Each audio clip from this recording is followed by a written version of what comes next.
এখানে তো 300 টাকার খাবারও আছে, কেন আপনি 130 টাকার খাবারের কথা বলতেছেন? ওইটা খাওয়ার সমর্থ নাই, তাই 130 টাকা দাম। আচ্ছা, আপনি কি আজকে দুপুরে খাইছেন কিনা?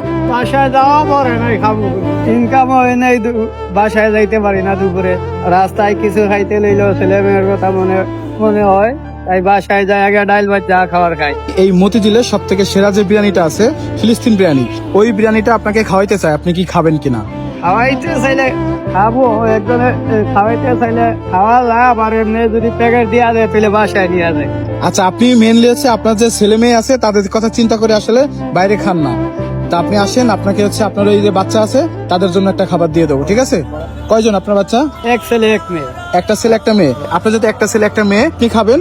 আপনার জন্য আরো 2টা খাবার দিয়ে দেবো, ঠিক আছে? আসেন মামা, আমরা চলে আসছি কোথায়? ফিলিস্তিন বিরিয়ানিতে। এই যে বকচত্বর, মতিঝিল বকচত্বরের এখানে আছে ফিলিস্তিন বিরিয়ানি, ঠিক আছে? এখানে আপনাকে খাওয়াবো। কখনো কি খাসির বিরিয়ানি খাওয়া হয়েছে? কতদিন আগে খেয়েছেন? না, অনেক আগে, কত বছর হবে আইডিয়া? 2-3 বছর। 2-3 বছর আগে খাসির বিরিয়ানি খেয়েছেন, আজকে আবার খাবেন? আচ্ছা যাই হোক, আমার খানোটাও সার্থক হচ্ছে। আসেন।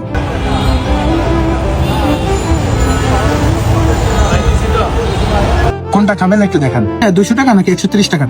103। 130 টাকার দাম। আচ্ছা মামা, এখানে তো 300 টাকার খাবারও আছে, কেন আপনি 130 টাকার খাবারের কথা বলতেছেন? ওইটা খাওয়ার সমর্থ নাই, তাই 130 টাকা দাম। আচ্ছা তাহলে শোনেন, আমি আপনার কাছে এমনি জিজ্ঞেস করলাম, আপনাকে স্পেশাল যে 300 টাকাটা আছে এই ফিলিস্তিন বিরিয়ানিটাই খাওয়াবো, ঠিক আছে? খাবারটা খেয়ে কেমন হয়েছে এটা বলবেন এবং আমাদের জন্য দোয়া করবেন।